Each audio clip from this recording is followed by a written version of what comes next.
আর জীবনের জন্য যদি এই হাদিসটিকে স্মরণ রাখতে পারেন, ইনশাআল্লাহুল আজিজ যতদিন আমি বেঁচে থাকি আমার সাথে দেখা হলে আপনি এটা অবশ্যই বলবেন যে হুজুর আমার সালাত চেঞ্জ হয়ে গেছে, আমার আগে সালাতে মন লাগতো না, আমি লড়াচড়া করতাম, এখন আর করি না, এখন আমার মন লাগে। যখনই আমার এই হাদিস মনে হয় আমি বুঝতে পারি আমি আমার রবের সামনে আছি, আমি আর এখন আর লড়াচড়া করি না, আমার সালাত সুন্দর হয়ে গেছে। যে কোনো ব্যক্তি সালাতকে সুন্দর করতে চান তাহলে তাকে এই হাদিসটা মুখস্থ রাখতে হবে।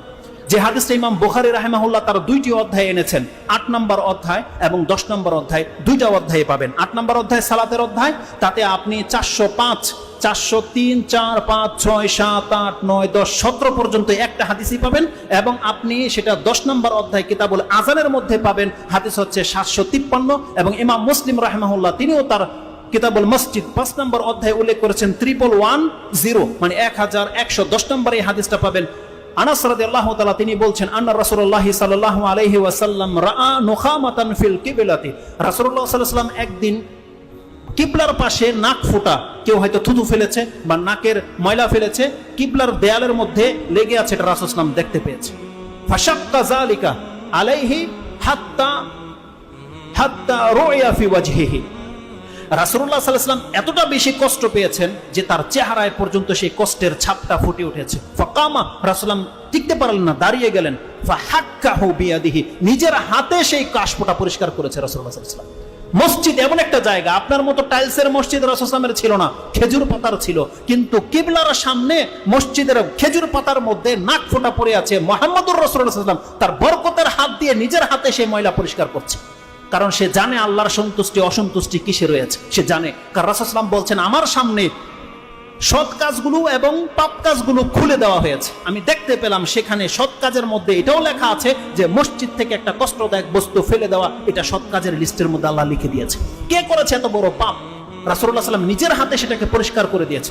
তারপরে যে মূলনীতিটা রাসূলুল্লাহ সাল্লাল্লাহু আলাইহি ওয়াসাল্লাম পেশ করেছে, ইন্না আহাদাকুম ইযা কানা ফিস সালাহ, এটা একটা ভাষা। ইন্না আহাদাকুম ইযা কামা ফিস সালাহ, এটা একটা ভাষা।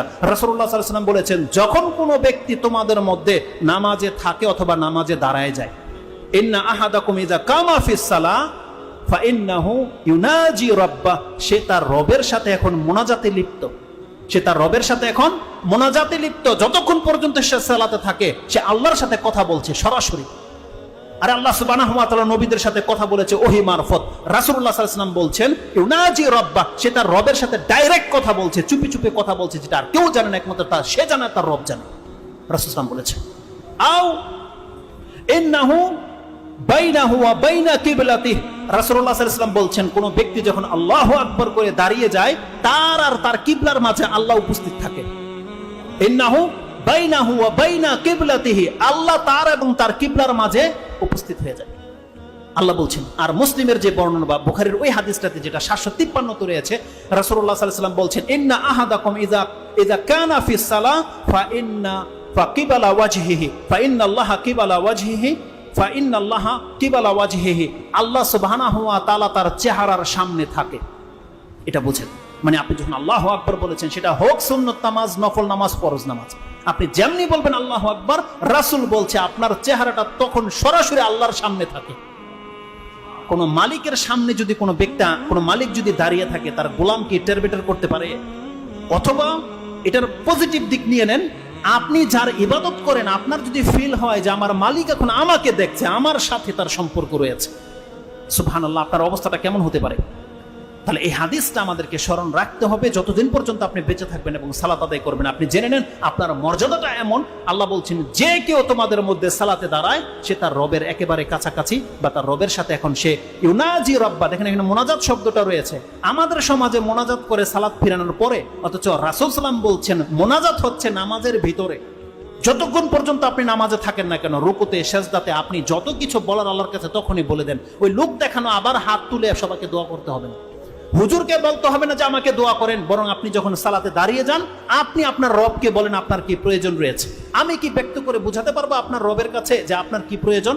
কিন্তু আপনার অন্তরে যেভাবে কথাটা বেরোবে এটা একমাত্র আপনি পারবেন, আপনার বিকল্প কেউ পারবে না, কোনো হুজুর পারবে না আপনার ভাষাটাকে আল্লাহর কাছে প্রকাশ করতে। আল্লাহ সুবহানাহু ওয়া তাআলা যেহেতু ভাষা নাজিল করেছে, এগুলো তো আল্লাহর বানানো নাকি মানুষের বানানো?